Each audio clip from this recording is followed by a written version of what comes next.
खामोशी बोल उठे, हर नज़र पैगाम हो जाए, सन्नाटा अगर हद से बढ़े तो कोहराम हो जाए। एक लोकतांत्रिक व्यवस्था को मजबूत बनाने के लिए, सशक्त बनाने के लिए बहुत ज़रूरी है कि संवाद हो। यदि खामोशी रहे, सन्नाटा रहे, चुप्पी रहे तो अक्सर ये परेशानी का सबब होता है। इसीलिए ज़रूरी ये भी है कि अपने मन की बात कही जाए, लेकिन जन की बात को सुना जाए और उसे गण की बात बनाया जाए, ये भी उतना ही ज़रूरी है। तभी साथ में जन, गण और मन होता है।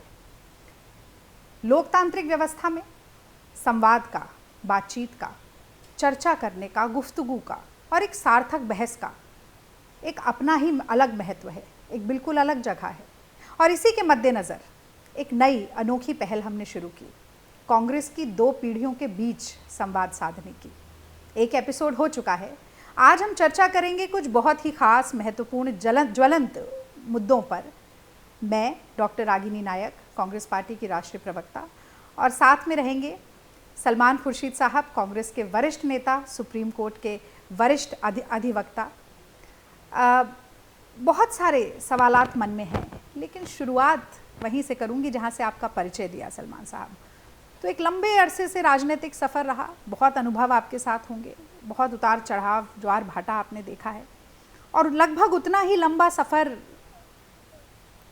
लॉ के साथ, कानून के साथ भी आपका रहा। तो पिछले 1 महीने से बहुत चर्चा रही जिस विषय की, उसी से शुरू करते हैं। जो सुप्रीम कोर्ट की वर्डिक्ट आई, जो फाइनल वर्डिक्ट है अयोध्या टाइटल सूट को लेकर, राम जन्मभूमि के मसले को लेकर, उसे आप किस नज़र से देखेंगे? क्योंकि ये दिखा कि समाज में थोड़ी तलखी थी, लेकिन उससे कहीं ज़्यादा कौमी एकता का, गंगा जमनी तहजीब का और भाईचारे का नज़ारा और मंजर देखने को मिले। और कहीं ना कहीं ऐसा लगा, क्योंकि मैं प्रवक्ता हूँ, मैं अक्सर इस पर मुझे डिबेट करना पड़ा, तो हिंदू कट्टरवाद का प्रतिनिधित्व करने वाले राजनीतिक दल और मुस्लिम कट्टरवाद का प्रतिनिधित्व करने वाले जो राजनीतिक दल हैं, सबसे ज़्यादा परेशानी उन्हीं को थी शायद, क्योंकि विवाद ना हो, विरोध ना हो तो उनकी राजनीति चमकेगी कैसे? तो इन सारी चीज़ों पर आपकी क्या राय है, ये मुझे लगता है आज देश ज़रूर जानना चाहता है। देखिए, पहली बात ये है कि जितने समझदार लोग थे इस देश में या हैं जी, पार्टियां भी हैं और व्यक्तिगत रूप से जो लोग हैं, उन सब ने ये स्पष्ट कहा था कि हम इसका समाधान चाहते हैं। बिल्कुल। और सबको ये एहसास था, सब लोगों का ये मत था कि अब इसका समाधान सुप्रीम कोर्ट का ही अंतिम निर्णय होगा, और जो भी निर्णय होगा वो हम स्वीकार करेंगे और उसका हम स्वागत करेंगे। निर्णय आ गया जी। और निर्णय में जो निर्णय आया है, मैं समझता हूँ कि आज की जो परिस्थितियाँ हैं उसमें इससे बढ़कर, इससे बेहतर कोई निर्णय नहीं हो सकता था। अब उसमें कोई बाल की खाल निकालेगा कि जो कानूनी मुद्दा है उसमें इस बात की कुछ कमी है या इस पर ज़्यादा ध्यान नहीं दिया गया, वो सब संभव है और वो हर निर्णय के लिए कहा जाता है और कहा जा सकता है। लेकिन इन परिस्थितियों में कोई निर्णय ऐसा होता जिसमें ये कहा जा सकता था कि इससे बेहतर कुछ नहीं होगा, तो वो निर्णय ऐसा है। ये है। और उसमें एक बात याद रखने की है, निर्णय जीत और हार का नहीं है कि एक वर्ग जीता और एक वर्ग हारा है, या एक समुदाय जीता और एक समुदाय हारा है। इसलिए कि अंत में निर्णय ये है कि एक मंदिर बनेगा, भव्य हो या जैसा हो, एक मंदिर बनेगा और एक मस्जिद बनेगी। मस्जिद छोटी नहीं होगी, बल्कि 5 एकड़ भूमि मस्जिद के लिए आवंटित की जाएगी। तो जहाँ मस्जिद एक एकड़ से कम में थी या आधे एकड़ में थी, वहाँ मस्जिद 5 एकड़ में होगी और एक भव्य मंदिर बनेगा, और उस मंदिर को वहाँ बनाया जाएगा जहाँ बहुत सारे लोगों की आस्था ये थी कि भगवान राम का जन्म यहाँ हुआ था। जो मुस्लिम पक्ष है उसने ये नहीं कहा कि अयोध्या में जन्म नहीं हुआ। मुस्लिम पक्ष ने कभी ये नहीं कहा कि यहाँ पर ही बहुत करीब में, यहाँ पर निकट में ही एक चबूतरा था और है जहाँ पर राम जी की पूजा होती है, जी। ये मुस्लिम पक्ष ने कहा। तो अब बात सिर्फ इतनी रह गई थी कि एक छोटी सी 4 ईंट की मस्जिद हो, 1.5 ईंट की मस्जिद हो, या एक व्यापक 5 मस्जिद एकड़ हो। में। तो अगर इस दृष्टिकोण से हम देखें तो मैं समझता हूं कि इससे बेहतर कोई निर्णय हो नहीं सकता। मतलब एक समन्वय का निर्णय है। समन्वय का भी निर्णय है, उसमें एक कानूनी विचारधारा भी स्पष्ट है, उसमें कोई पक्षपात नहीं हुआ है, ये सारी बात कही जा सकती है। लेकिन अंततः 19-20 का कहीं किसी को फर्क लगता है, तो जो 19 है वो कहता है कि मुझे 20 नहीं मिला और जो 20 है वो कहता है कि तुमको 20 क्यों मिलता। ऐसी बहस लोग कर सकते हैं, करें, लेकिन मंदिर बन जाए, मस्जिद बन जाए, इससे बेहतर इस देश में और क्या हो सकता है। और जो सबसे महत्वपूर्ण बात है वो ये है कि सुप्रीम कोर्ट ने ये कहा है कि जो कानून बना था कि अयोध्या को छोड़कर और किसी जगह पर भी ये विवाद नहीं खड़ा किया जाएगा, उस विवाद को हम स्वीकार नहीं करेंगे। जो 1947 में स्थिति थी वही स्थिति बनी रहेगी। इससे बढ़कर और सुप्रीम कोर्ट क्या कर सकता है? कांग्रेस पार्टी का भी यही रुख रहा। हम लगातार कहते रहे कि अगर मंदिर बने तो या तो सर्वसम्मति से बने या सुप्रीम कोर्ट की जजमेंट से बने। वही भारतीय जनता पार्टी का भी रुख था। नहीं, लेकिन इसमें एक अंतर है। कांग्रेस पार्टी ने कहा था कि हम जो भी निर्णय होगा उसको स्वीकारेंगे और उसका हम स्वागत करेंगे। भारतीय जनता पार्टी ये कहती थी कि जो निर्णय होगा हम स्वीकारेंगे, लेकिन फिर साथ में ये कह देती थी लेकिन हम चाहते हैं कि निर्णय जो है वो मंदिर के हित में हो। लेकिन ये भी कहा जा सकता है कि चाहते रहे पर 6 साल में ऑर्डिनेंस लाए तो भूमि अधिग्रहण का लाए, पर ऑर्डिनेंस से मंदिर तो नहीं बनवाया। उन्हें कुछ करना नहीं था, उनको करने वाले नहीं थे। उनको तो सुप्रीम कोर्ट को धन्यवाद कर देना चाहिए कि उनकी कहीं ना कहीं से उनकी जान बच गई सुप्रीम कोर्ट के निर्णय की वजह से। लेकिन एक बात बड़ी स्पष्ट है कि आज भी बहुत सारे लोग हैं संकीर्ण दृष्टि से, वो कहते हैं कि कांग्रेस ने देखिए मंदिर का स्वागत किया है, कांग्रेस तो मंदिर से जुड़ गई है। कांग्रेस मंदिर से नहीं जुड़ी है, कांग्रेस मस्जिद से नहीं जुड़ी है, कांग्रेस इस देश की जो वास्तविकता है उससे जुड़ी है। इस देश में 80% या ज़्यादा लोग हिंदू हैं, तो उनकी आस्थाएं हैं, तो उस आस्था का हम सम्मान क्यों ना करें। उसका सम्मान करने का मतलब ये नहीं है कि जो और धर्म है, या मुस्लिम धर्म, इस्लाम धर्म है, उसकी आस्थाओं का हम सम्मान नहीं करेंगे, उसका भी सम्मान करेंगे। आज मंदिर बन रहा है, स्वागत है, कल मस्जिद बनेगी, स्वागत है, गिरजाघर बने, स्वागत है, यहाँ कोई गुरुद्वारा बने, स्वागत है, क्योंकि ये तो हमारा कॉन्स्टिट्यूशन, हमारा संविधान कहता है कि ये सबका देश है और सबको अधिकार है कि वो अपने धर्म पर चलें। पर सलमान साहब, आपको ये लगता है क्या कि जो भारतीय सांस्कृतिक मूल्य हैं, जो परंपरागत मूल्य हैं, जो किसी धर्म विशेष के नहीं हैं, उनका क्षरण हुआ है, वो कम हुए हैं कहीं ना कहीं? क्योंकि आप देखिए कि इसी मुल्क में, इसी देश में हम ये भी कहते हैं कि मज़हब नहीं सिखाता आपस में बैर रखना, हिंदी है हम, वतन है हिंदुस्तान हमारा। और वहीं रामचरितमानस में भी यही लिखा है कि परहित सरिस धर्म नहीं भाई, पर पीड़ा सम नहीं अधिमाई, यानी दूसरे को कष्ट पहुंचाने से बड़ा कोई अधर्म नहीं और दूसरे की हित करने से बड़ा कोई धर्म नहीं। तो इस तरह की जो सांस्कृतिक मूल्य हैं भारत में, क्या आपको लगता है कि उनकी हानि हुई है? देखिए, और अगर हुई है तो इसमें राजनीतिक दल, कांग्रेस जैसे जो राजनीतिक दल हैं, क्या हम ये सर्वधर्म संभाव को हम बचा कर नहीं रख पाए, ऐसा आपको लगता है क्या? कि समस्या क्या है? समस्या ये है कि जो सेकुलरिज्म की भाषा है और जो सेकुलरिज्म की व्यवस्था मानी जाती है, तो वो जो पश्चिमी देश हैं उसमें, उनकी सभ्यता में ये माना जाता है कि धर्म को गवर्नेंस से अलग रखा जाएगा। तो जो भी सरकारी क्षेत्र है उससे धर्म को अलग रखा जाएगा। हमारी कल्पना कुछ और है।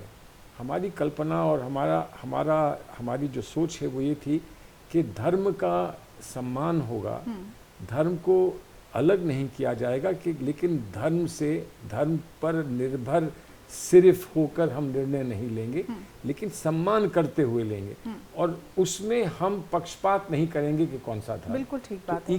Equal respect to all religions की हमने बात की थी। इस बात को कुछ लोग अब नहीं समझते हैं, और इसलिए नहीं समझते हैं कि वो सोचते हैं कि उनका जो राजनीतिक लक्ष्य है वो पूरा नहीं होगा अगर इसको स्वीकार कर लेंगे। तो उस वजह से वो तोड़ मरोड़ के सेकुलरिज्म को पेश करते हैं। और कुछ लोग ये आरोप लगाते हैं सेकुलरिज्म पर और कांग्रेस पार्टी पर कि आपने सेकुलरिज्म को सिर्फ अल्पसंख्यकों के लिए जीवित रखा है। तुष्टीकरण और अपीजमेंट की बात उसमें आ जाती है। सरासर झूठ है, सरासर गलत है। तो हम तो दो पार्ट के बीच में पिस जाएं कि एक कहे कि तुम उनके हो और दूसरा कहे कि तुम हमारे नहीं, और हम कहें हम सबके हैं, और हम कहें कि हम सबके हैं। तो ये कहाँ से हो सकता है कि कोई ये कहे कि हम सबके हैं तो उस पर ये आरोप लगे कि वो जो है वो सही सच्चा भारतीय नहीं है। ऐसा क्यों हो रहा है? और अगर हो रहा है तो कुछ लोग कर रहे हैं कि उनका राजनीतिक फ़ायदा है उसमें, लेकिन ये एक बहती हुई हवा है, ये बदलेगी, इसका रुख बदलेगा। फिर से लोग समझदारी के साथ बैठकर ये कहेंगे कि नहीं भाई, हमारा बैर कहाँ है, हम कैसे बैर करेंगे? हम एक साथ उठते बैठते खेलते कूदते हर चीज़ हम एक साथ करते हैं, तो हम अलग कैसे हो सकते हैं? मुझे पूरा विश्वास है कि अंततः जीत जो है वो इसी की होगी। और आप देखिए, गांधी जी हमेशा कहते थे कि धर्म व्यक्ति की निजी आस्था का मामला है, उसका राजनीति के साथ घालमेल ना हो, पर हम देख रहे हैं कि पूरी तरीके से घालमेल है। और राम राज्य की जो बात होती है, राम राज्य की परिकल्पना या अवधारणा रामचरितमानस में भी यही है कि दैविक दैहिक भौतिक तापा, राम राज नहीं काहू ही व्यापा, सब नर करहि परस्पर प्रीति, चलहि स्वधर्म निरत श्रुति नीति। तो राम राज्य तो तभी स्थापित होगा। बेशक। और एक बात मैं और कहूँ, राम राज्य की कल्पना जो हमारी संस्कृति में है या हमारे धार्मिक सोच में है, उससे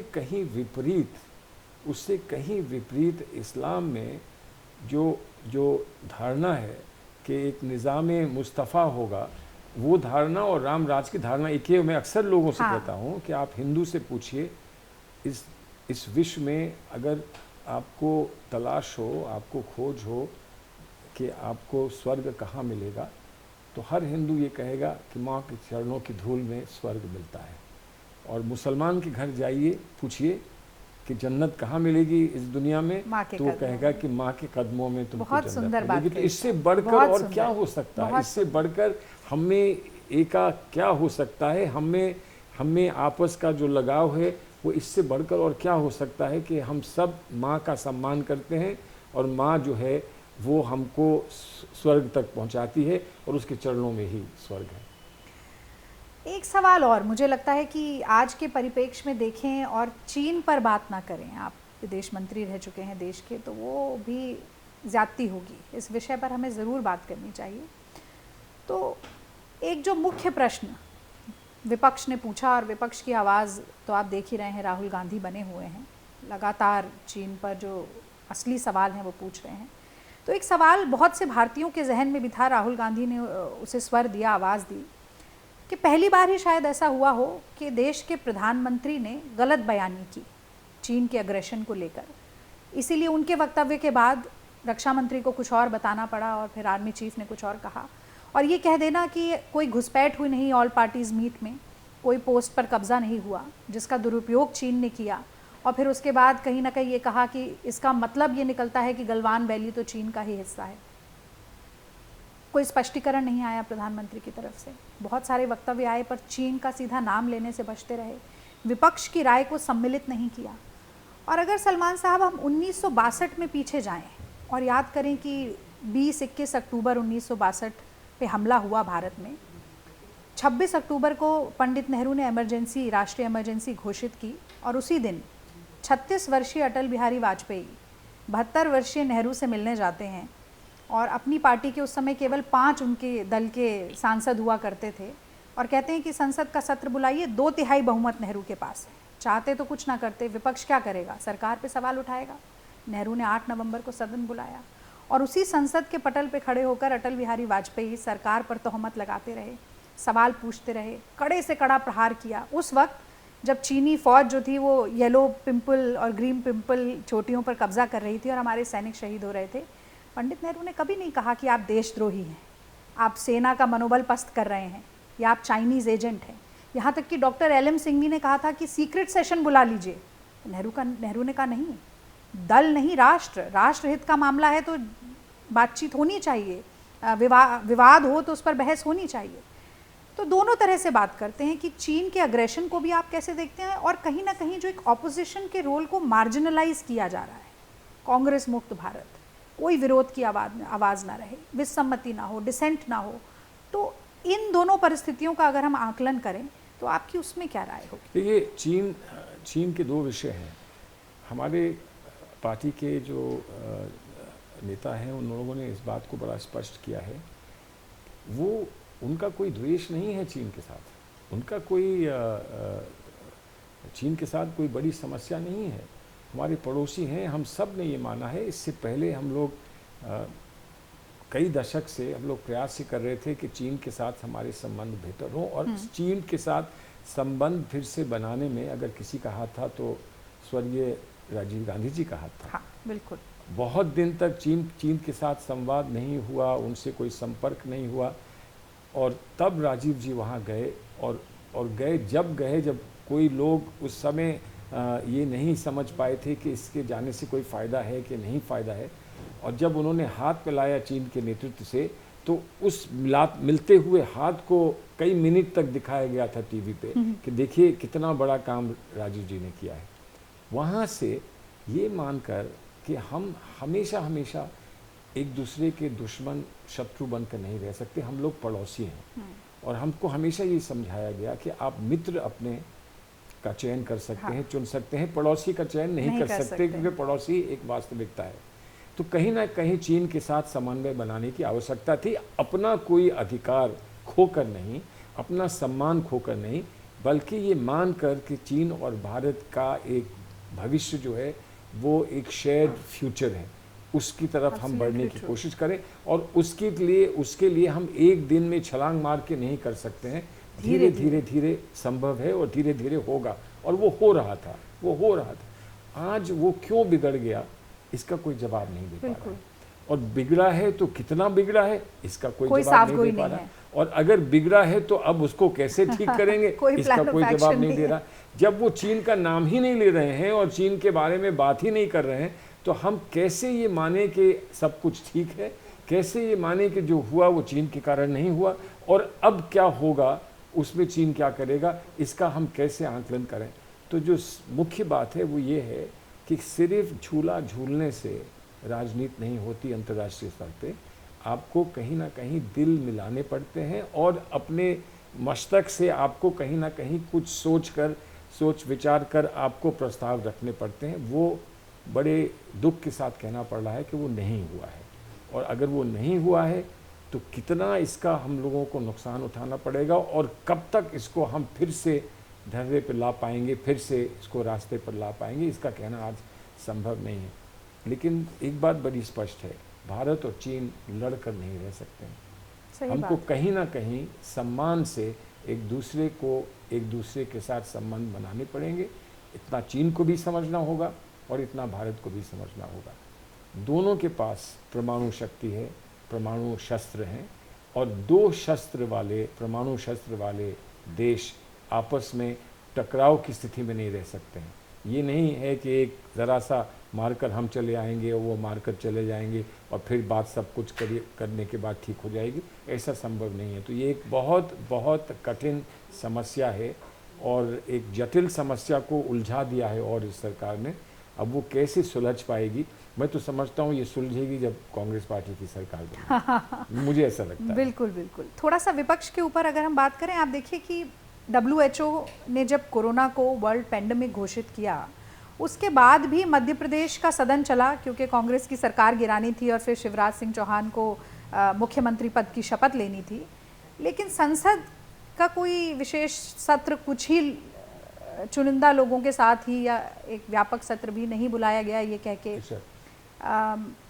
इतना बड़ा मसला हो गया चीन का। और जो विपक्ष सवाल भी पूछता है उसको या तो हंसी में उड़ा जाना, या ये दिखाना कि आप कुछ नहीं है हमारे आगे, लगातार इस तरीके का जो बर्ताव हो रहा है, उसके बारे में आप क्या सोचते हैं? देखिए, ये ठीक है, आज उनके पास संख्या बल है, लेकिन संख्या बल से वो कोरोना को समाप्त नहीं कर सकते हैं। कोरोना की समाप्त करने के लिए सब लोगों को इकट्ठा होना है, सब लोगों को एक साथ करना होगा। जो कोरोना का और जो अन्य कारण रहे हैं जिससे कि हमारी अर्थव्यवस्था पर एक दुष्प्रभाव पड़ा है, उसको हम सब बिना मिले हुए हम ठीक नहीं कर सकते हैं। और जहाँ एक तरफ हमने, और हमको सबको इस बात का फ़ख्र था, गर्व था कि हमने विश्व के सामने ये कहा है कि एक नया भारत है और उसमें नई ऊर्जा है, और अब भारत जो है पूरे विश्व को कैप्चर करेगा, जो अपने प्रभाव से, अपने काम से, अपनी मस्तिष्क की शक्ति से। लेकिन उसी विश्व में आज हम कैसे मुंह दिखाएं, हम ये कहें कि हम जो पीड़ित हैं उनको हम घर नहीं पहुंचा पाए, हमने हज़ारों मील की उनको पैदल यात्रा करा दी, हम उनको कहीं पर कोई सहायता ना दे पाए।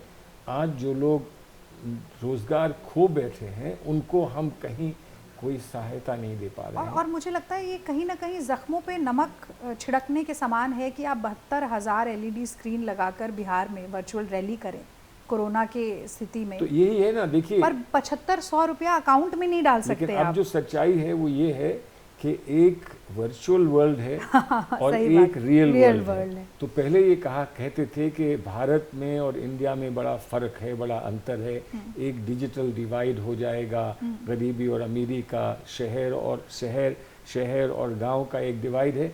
तो अब एक नया डिवाइड आ रहा है, और वो डिवाइड जो आ रहा है वो डिजिटल डिवाइड आ रहा है, एक बहुत गंभीर डिजिटल डिवाइड। जो कुछ लोग हैं वो इस दुनिया में रहेंगे, वर्चुअल दुनिया में रहेंगे, और कुछ लोग बेचारे वहीं सड़ते रहेंगे जहाँ पहले से थे, और जहाँ शहरों में आने के बाद और शहरों से निराश होकर कोरोना के दौरान उनको वापस वहीं उस गाँव में जाना। और ये विपक्ष वाला मेरा सवाल थोड़ा चीन के परिप्रेक्ष्य में भी था, जो मैंने नेहरू जी की बात कही कि पाकिस्तान पे सवाल पूछो तो कह देते हैं पाकिस्तान परस्त हैं, अगर चीन के साथ कैसा संबंध है, मधुर होगा, ख़राब होगा।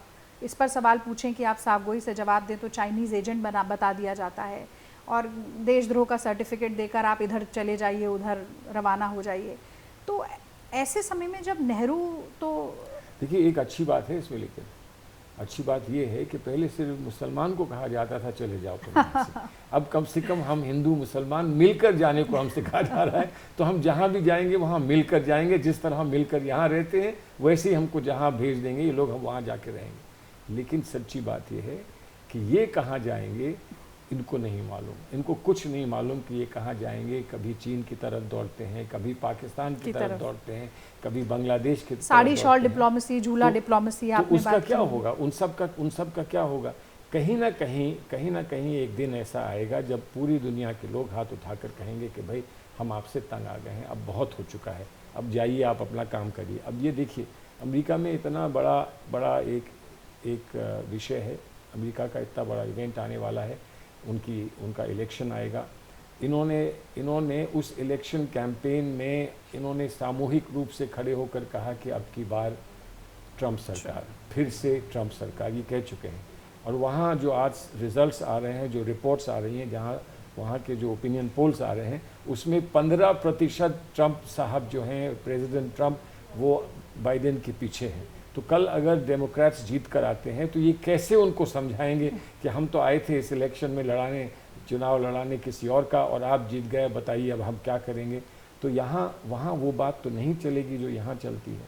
जिस तरह से यहाँ पक्षपात ये करते हैं, जिस तरह से द्वेष की भावना से ये काम करते हैं, जिस तरह से विपक्ष को कुचलने का प्रयास ये करते हैं, जिस तरह से ये कांग्रेस मुक्त भारत की बात करते हैं, यानी कि डेमोक्रेसी पर, लोकतंत्र पर सवालिया निशान लगाते हैं, ये वहाँ नहीं चलेगा। वहाँ ये क्या जवाब देंगे इसका समय आने पर पता चलेगा। अब क्योंकि हम विपक्ष को कुचलने की बात कर रहे हैं तो स्वायत्त संस्थाओं, संघीय ढांचे पर भी सवाल उठता है।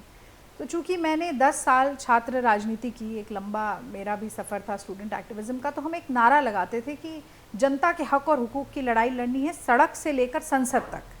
यानी कि सड़क पर जो चुने हुए प्रतिनिधि नहीं हैं पर राजनीतिक दल के सदस्य हैं, वो आवाज़ उठाएंगे, और सदन के भीतर चुने हुए प्रतिनिधि रहेंगे, जनता के अधिकारों की बात करेंगे। पर अब ये सड़क और संसद के बीच में न्यायालय आ गया है। जो चुने हुए प्रतिनिधि संसद या सदन में बैठने चाहिए उन्हें बैठने नहीं दिया जा रहा है। तो जहाँ पर भारतीय जनता पार्टी को जनता नहीं चुनती है, वहाँ साम दाम दंड भेद येन केन प्रकारेण बस सरकार गिरानी है। उसमें फिर हॉर्स ट्रेडिंग होती है, तो चैनल कहते हैं मास्टर स्ट्रोक, और जो ये हॉर्स ट्रेडिंग करते हैं उन्हें कहा जाता है चाणक्य हैं बहुत बड़े। और जैसा कि मैंने पहले कहा कि आप सरकार गिराने में इतने व्यस्त हैं कि आपने कोरोना का पेंडेमिक नहीं देखा, मध्य प्रदेश में सदन चलता रहा।